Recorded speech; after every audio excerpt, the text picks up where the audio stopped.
Welcome to our next video in the Omega Starter Pack series.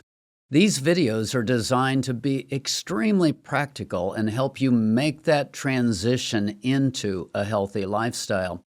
For most people who are coming into the Omega Project, they have an addictive background, which means that the relationships have been continually compromised.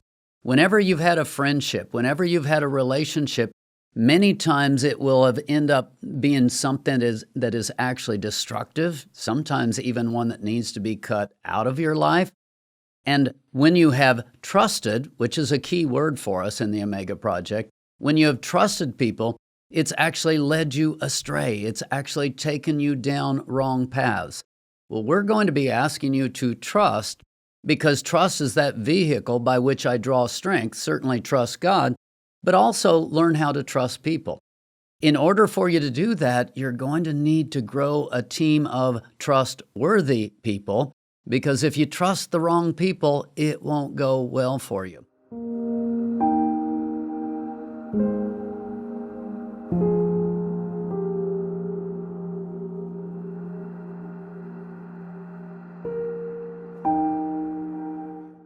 We're going to take a look today at a lot of different questions that will help you move in a direction of growing a healthy team. And so let's get started with the first one, which is very simply, why do I even need a team? And I've already been talking about that a little bit, in that you need to draw strength from the outside. And if you don't have people that you can reach out to and draw strength from, you're going to hit a difficult place. But there's more to it in terms of why do I need a team? Heather will let you jump in. Why is it important for someone to build a team? Well, I think especially early on for me, I don't need to be inside my own head. You know, my ideas have gotten me in trouble, obviously. That would be why I came in here with legal issues and problems with my family and estranged from everyone that I cared about. And I'd been very isolated. For me, at the end of my addiction, it didn't start out that way. It started out fun and it was partying and it was connections. But toward the end, it was very isolating and very lonely. And I'd been hurt. I'd gotten divorced as a result of it. I had a lot of wounding coming in. So it was hard for me to learn to trust people, but I also understood that I didn't need to go by my own thoughts all the time. Also, I mean, my head's it's bad territory. It can lead me down, even into depressed anxiety state. So I need people in my life who can help not only tell me the truth about me, but can also help to uplift me and tell me the truth about who God is and encourage me on my path to recovery and getting better. You talked about isolating. This is one concept that's really powerful. And if you go to Proverbs 18:11, it talks about he who isolates himself seeks his own desire. And the second part of it in the New King James is, and rages against all sound wisdom. Now, I want you to think about that. It's very important what our connections are, because we're spiritual beings. Our connections are incredibly powerful in shaping us. So if I cut off all of my connections, then I just kind of go down into myself. It's almost like I implode. And all of that becomes my main relationship. So if you have some toxic background and your primary relationship is self, what does Proverbs 18:1 say? It says you rage against all sound desire. And then let's back it up with Proverbs 12:15, which says the way of a fool is right in his own eyes. So if I'm not developing relationships, if I'm not getting outside input, I go the way of a fool. I'm believing that my opinions are the best for me. How has that worked out for you guys? That doesn't work out so well. I'm believing that, but the second part of that verse says that he who gets counsel is wise. So the scriptures are very clear that if I don't develop a relationship, I go the way of a fool. I'm raging against all sound judgment. Plus, let's go to what we talk about a lot, which is trust. If you're going to overcome, you've got to draw strength from the outside. People are a main way that you're able to draw strength. So it's very, very important to begin to say, oh, I do need a team. Well, then we go on to the second question, which is, again, good question. Who should be on my team? In the program, obviously, it can start by simply using the pieces that are there. You've got a house leader, you've got a supervisor, you've got staff people, you have other people in the house. Hopefully, you'll begin to see some built-in mentors and different people like that. But it can actually start just very simply with what's provided by the program. Adam, you were sharing a little bit of what your experience was like in the program in that area. Share with us. When I came in, I was, back to what you were saying before, I isolated myself. I didn't trust anyone. I knew it was best for me. And so then it went into joining the program and finally learning to trust. Yes, you open up to your house leaders, you open up to the other guys in the house, and that started to help me a little bit. But it came down to putting all my eggs in one basket. There was trusting in just you. And it worked for a while. It did. But your time is so valuable, and you just didn't have, you can't provide everything to everyone. And so after leaving the program is when I really had an epiphany, like I need to expand my circle. I have to. This isn't going to work. And so I got in contact with local churches and had a couple other pastors there and mentors, and it really opened my eyes to how important it is to expand that circle and have that trust, and how much it can help you internally. And many times people don't really believe that because they haven't trusted anyone. It's like, and I get that all the time, I'll trust you. And it was interesting, you really kind of maintained that. The program was smaller when you were here. It's been a while, and so you really maintained that and held on until after you'd actually left the program, and that ends up being a liability. And so who should be on my team? I'm going to add just another simple point: someone who's available, who can be available. And if you get too picky, you're going to find that that person can't be available to you. And then you're back to where we were in the last one, which is you're isolating yourself and you're raging against all sound wisdom, and you're pretty much going to get your own sickness as your own advice. So that's not good. Next question that we talk about that's just very basic and important is, where do I find them? How do I find mentors? How do I build a team? Heather, if you want to pick up with that. Well, for me, if to use the old fishing metaphor, I can't fish out of the same pond. If I keep going to the same pond where I've always fished, which for me was people who did the same things I did, not a healthy place to go. So I kind of had to change that. So kind of thinking about where do I want to go? What do I want to catch? We've got that kind of built in here, like you said, with the people who are in the program. But then outside of the program, we also have relationships with local organizations. The Reuse It Center. I volunteered at Save and Share. That was my first. I was on phase 1. And wasn't working yet. And so it branched me out. So I wasn't just sitting in the house all the time, for one thing. But then when I went there, I found that these people were, obviously, they're volunteering their time. They're there for a good cause. So they're kind people. And they're people who also happen to be Christians and who are interested in giving back to the community. So they already have a generous spirit. So that's a good place to start, because obviously these are people who want connections and they want to give their time to something worthwhile. Of course, church is another place. That can be kind of hard depending on the church that you're going to, because most churches now are worship services anyway, are kind of an in and out quick experience. So reaching out to life groups, reaching out to small groups, Bible studies, those types of things, just finding out who's involved there is important. So for me, what happened is I went to Save and Share, and some of the ladies there asked me what church I went to. And I said, I've been trying lots of different churches, but I used to go to a specific denomination. And within minutes, they had 2 women come over. I had a ride to church that Sunday.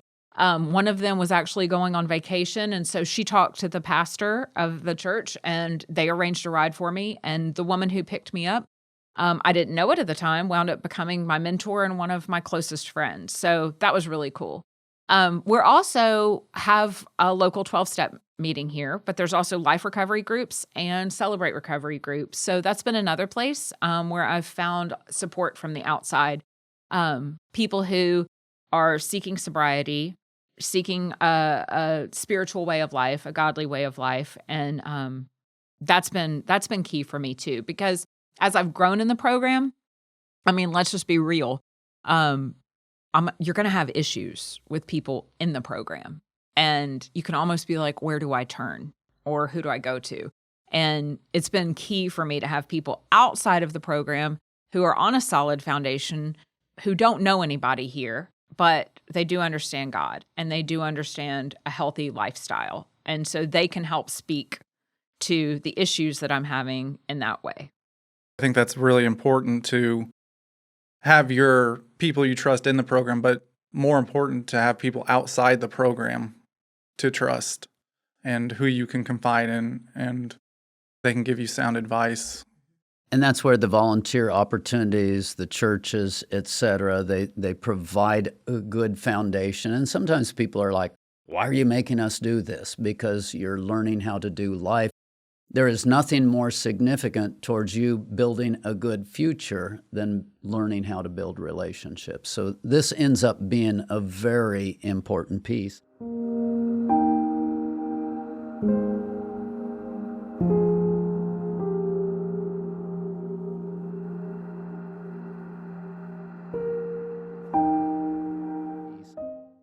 Along that lines, the next question is, what do I look for? And I'm going to start with simply the word outcomes. When you choose to marry someone or move in or whatever it is that people do these days, you're marrying a set of outcomes. And people don't think about that. They think about, oh, it's good, and they have the warm fuzzies on the front end, and they don't take a serious look at outcomes. You take a look at a person's life and you look for outcomes. If you're wanting to know how to raise kids, you might want to know how that person's kids are turning out. If you're wanting to handle finances, you might want to learn how a person's doing with their finances. Outcomes matter. You don't just go blindly into a situation. Now, can a person speak truth and help you apart from being able to handle their own life? The answer is yes. So it's obviously not 100% accurate there, but take a look at outcomes. Heather, you're taking a look at different individuals, and you're like, wow, do I want to connect with this person? Do I want these kind of outcomes? What kinds of things do you look for? Well, I think a part of it's different than the way we choose friends out there. The way I chose friends out there was we laugh, we like the same movies, we have the same interests, that kind of thing. And that can be great. Those are definitely baby steps, and those can be one level. But when I'm thinking about somebody who I need on my team, I really want to look at where are my shortcomings? Where am I having difficulty in my life? For me, I've had a lot of difficulty in romantic relationships. So the women that have been in my life and the men who pour life into me are ones I look at their romantic relationships. I look at how do they do that? And it's not easy to find, but to look at somebody who is not only married in integrity, but I also have a very close mentor who is single in integrity. And so I watch how she does that as well and how she handles herself. And so that's been a really beautiful process. You bring up the idea, I call it specializing. You might have somebody that you would ask for help on finances that you would never ask for help on relationships, or vice versa. And just because someone has one flawed area doesn't mean that they're not able to bring expertise in other areas. That's really true in the program.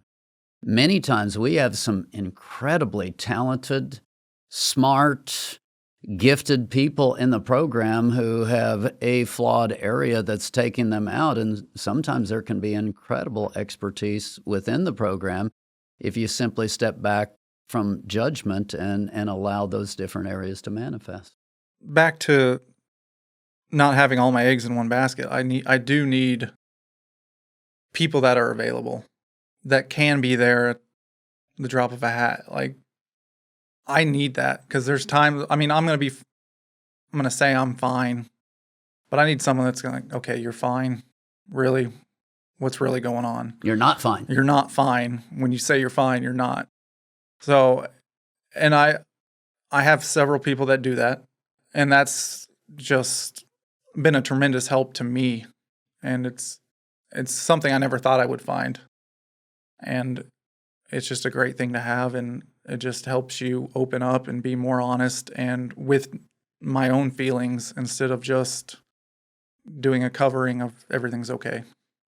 Many times we do want the expert. We want that one person, the right person. That's the only person I'm going to trust. And hopefully in this section, we've actually talked about some ideas that maybe if you're a second grader, you just need a third grader. You need somebody who's just a little bit farther along, maybe in the program, in the process, who's available, who's there right now, ends up being someone that's really significant. The next question that we have is, how do I approach them? And I'm simply going to say, you start small. You don't start with, hey, will you be my best friend? Will you be my mentor? Will you, I hate to say it, but that's just craziness. And we don't start there. You start with just something like an initial meeting that might be, hey, can we have some coffee? Or if it's someone in the program, could I connect with you sometime? How about if we just get together at, outside, even, or whatever. As soon as you create some intentionality there, it changes the dynamic to where it has the potential to be a little bit more special, a little bit more sought out.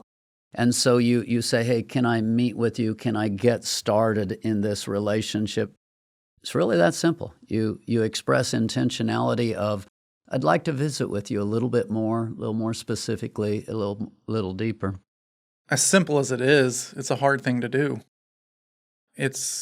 You're nervous. What if they say no? What if, 1,000 thoughts run through your head. But it is a majority of people, if you're willing just to ask, can we visit? They most certainly, why not? If you make the request simple, if you don't make it overwhelming, you're not asking for a long-term commitment, most people will go with it at that point. And if it doesn't go well, no contract, you're not stuck. You're able to do whatever you need to do, and so it works out for that. What I also talk about is if you're ready to, quote, take that next step, you might sit down and say, hey, can we meet for the next 3 weeks? Can we meet for the next 6 weeks? Or you're moving it up to a higher level of commitment, and you're beginning to move forward, but you've started with that simplicity of, hey, could we connect on this one-time basis? And then you begin to re-up. And in there, one of the things that I talk about, actually in the next one, don't get ahead of yourself. Don't make a vow. Don't ask for a commitment that you can't fulfill, that you then have to back up from. And that kind of goes into the next question of, when should we connect and how often? Heather, what would you say is generally good for people? It doesn't have to be awkward. And I've also noticed that just by making myself available for it, sometimes the mentors or the people on my team have broached the subject. The women who I go to church with, can I come pick you up next week? She'll text me and say, church tomorrow, or are we going to church on Sunday?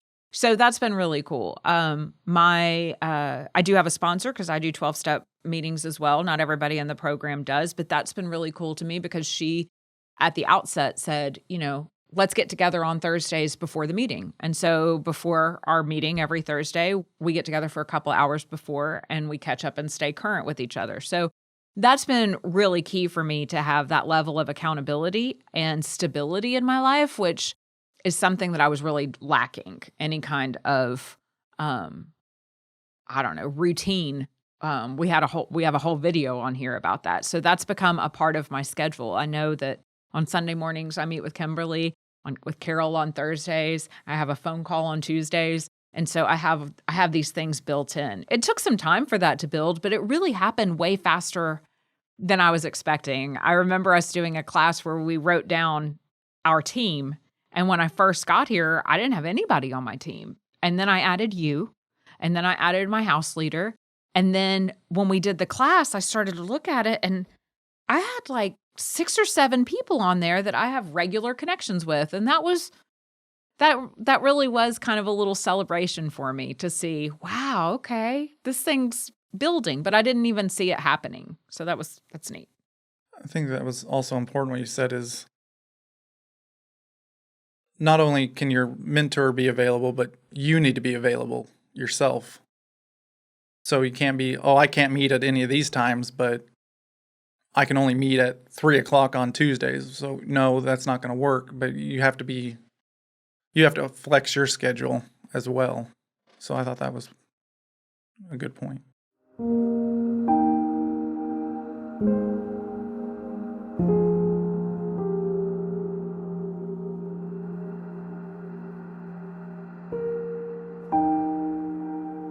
Now, for those of you in phase 1 in the program, hopefully that won't be an issue because we're asking you to step back from work.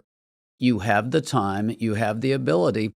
That gives you the ability to take that time for quiet time, downtime, where I'm learning to get to a place of safe. That's incredibly important. But it also gives you time to meet with people. We're recommending that you have at least 3 of these connection points a week. Now, in the front end, that's just going to be exploratory. I'm going to grab person A, and I'll just hang out with them for a little bit. I'll grab person B. I'll grab person C. Then I might go for D, E, and F. And by the second week, the third week, I'm like, I want to go back to this person, or I want to connect with this person. Then I can begin to move toward a little more stability, a little more commitment, regularity. But to start the process, you start by starting, which means that first week, the second week, you just have some connection time that's intentional. And you might ask, well, what do we do together? Well, if it's someone in the program, you ask questions, you interact. I mean, that's where we are. But in order to understand what you do together, one of the most powerful things you do is learn how to ask questions. And one thing, this comes out of the notebook, but if you look at lessons 2.3 and 2.4 in the curriculum notebook, those talk about how to answer questions, how to ask questions, how to answer questions. Questions are the key to really making all of this work. Plus, the other thing, you're going to find that by simply going to class, the discussion starts. Class is there, the questions are there. Even if you're timid, you're going to see other people discussing topics and you're going to hear them opening up. You'll see the examples. And at some point, just going to class, this process is going to start for you. It doesn't have to be that hard. We're intentional in what we're doing. We want you connecting with other people. We're not teaching you content. We're teaching you how to do relationship, how to connect, and how to trust. It's a very important part of this program. When you find someone that you can truly trust and be open with, they're going to ask the hard questions. Be prepared to answer them and be honest about it. You're going to have hurdles you're going to have to jump over and get through, and it's not going to be easy. It's not going to be fun, but you're going to be better off for it. And that's something I had to learn the hard way, and you know what? I'm grateful for it. It was a challenge, and it was stuff I didn't want to hear because I either already knew it or, you don't know me. But they kept with it. They asking the same question until I gave them an actual answer. And you grow from it. So it wasn't exactly natural for you. No, not at all. It was a fight. It was. You have to learn. One of the things that I say in the program a lot is if it was easy, you would have already done it. And so trust, opening up, learning to ask questions, walking through the relationship pieces, that's an important part of what it takes to get better.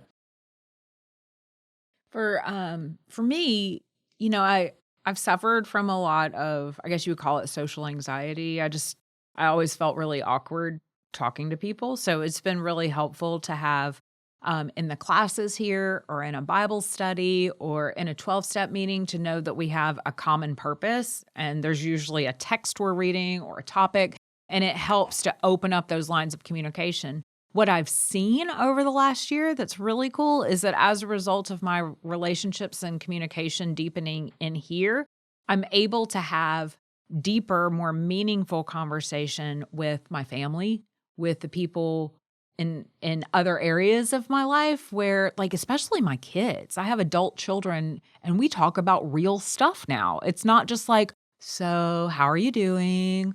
What are you learning in school? It may start out as that with anybody here, but what I'm really seeing is, God, it's just really cool how my kids and I are having these really deeper, more significant conversations where we're exploring ideas and what they think about things. And I've learned to do that in here, to approach them as individuals with their own ideas about things and their own experiences, which seems so like, yeah, duh, you should have known that. But I didn't have that modeled to me. I had, how was school today? What are your grades? Let's, and you better have done good. Okay, now go sit in front of the TV or go do your homework or whatever. So to really be able to have this practice and having deeper conversations has been really transforming outside of here. And I can see that it's going to serve me after I've graduated too, because I'll have that foundation, not only with the relationships that I've built here, but also knowing how to have those kind of conversations and knowing how to have those kind of relationships. One of the principles of the program that we use, we repeat the one-liner over and over again, if it don't show up, you won't grow up. Sometimes the people that you need the most are actually people who will trigger you. And I'm going to put a qualification, trigger you a little bit, because if it's a person who triggers you at too high of a level, then it sends you off into a using zone. Not every relationship that is helpful for you is going to be smooth, is going to be easy, is going to be the one that you would have chosen. But many times, some of the people that are best for you are going to challenge you, and it's going to be a little bit tough, and there'll be a bit of a ride that you have to make it through on the front end. So it's important for you to learn the difference of this one is challenging me. It's a little bit hard, but it's incredibly helpful. This one is taking me off the charts. I need to back off. I need to kind of work that into a different zone. One of the concepts that I talk about is Jesus had his 3, his inner circle. He had his 12, and he had his 70. Sometimes that relationship just needs to be moved out of the center to the 12 or to the 70. There's different kinds and qualities of relationships. And if you don't make what I would call foolish commitments too early, you can start building. And as you're building, you can begin to find out that I want this one closer. This one needs to be a little farther away. And you don't have to, at that point, suddenly feel like you've broken confidence or commitment. Start it out slow. Start with quality relationship. It's a good way to go. What are a couple of questions that you would ask to evaluate what you're doing and how that friendship is going? I really like these 2 questions. Are the 2 of us a good influence on each other? In other words, when we're hanging out, am I seeing growth in myself? Am I seeing that I'm doing things that are healthy, that are good for me? And what I mean by that, not necessarily feel good, because that's been my measuring stick for a long time, but more like, are we doing healthy things? That can be anything from going for walks and going to the gym and I eat better to I don't listen to the same kind of music when I'm around you, or I find myself cursing less. And the opposite may be true too. If I find that when we're hanging out, we're telling war stories, we're glorifying our drug use, we're listening to music that isn't necessarily uplifting or healthy. We're bad mouthing other people, we're gossiping, those kind of things. Those should be red flags. Not necessarily that this is a bad person, but maybe this isn't the best basis of a relationship. And it may be something that I want to talk to someone else about. How can I have a healthier relationship like this? And is growth happening? And I love that you shared about that we may have challenges with people because this happens in the house more than anything. Now, you're not choosing these people that you come to live with. And so sometimes, there's kind of a buddying up or a best friend thing that happens where we put all our eggs in the basket of a person that we came in with at the same time, or we happen to laugh at the same things, like the same music, that kind of stuff, but we're not necessarily growing. It's actually isolating us from other people. And if I see myself doing that, like where I need you to be the one that I go with to the store every time and that I do all these things with all the time, that can actually isolate me and alienate me from other people. So I think it's also important to ask, is this person bringing other people in? Are they bringing new life in? Are they introducing me, or are they trying to isolate me away? Yeah. I would agree with everything you said. They're friends, but we love sports. We love, going working out and doing all this kind of stuff, but it was empty. There wasn't any sustenance behind it. It was just, we'd laugh, we'd have a good time, but there was no growth at all. It was just, that's all we would talk about and do. And that would put me into a bad state of mind of, oh, this is how I used to act. And this is when I used to act this way, let's go have a beer or let's go do this. And that scared me. It was terrifying. I was having a great time with him, but at the same time, I knew where that led. And so I had to not really end being friends with him, but in being friends with him at the same time. Because I knew where that path led, and it was not a good one.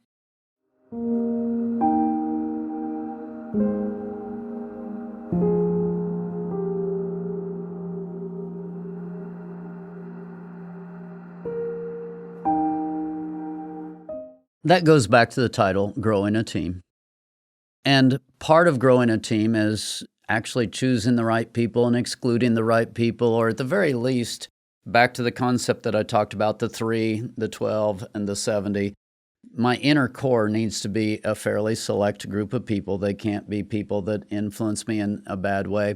And one other concept that I really want you to think about, we talk a lot about the one another lifestyle.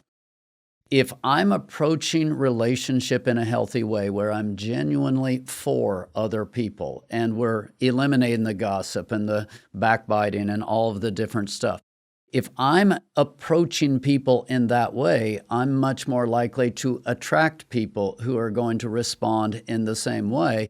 At that point, I begin to grow a team.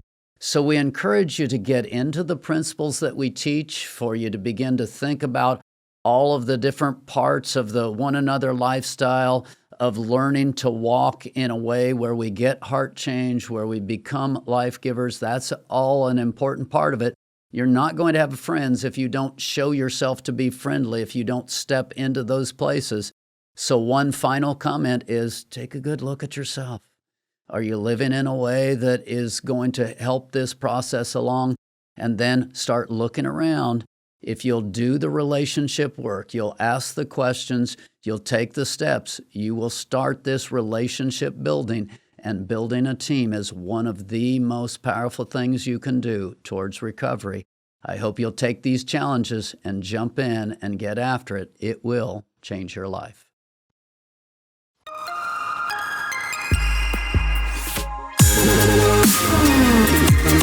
Ooh.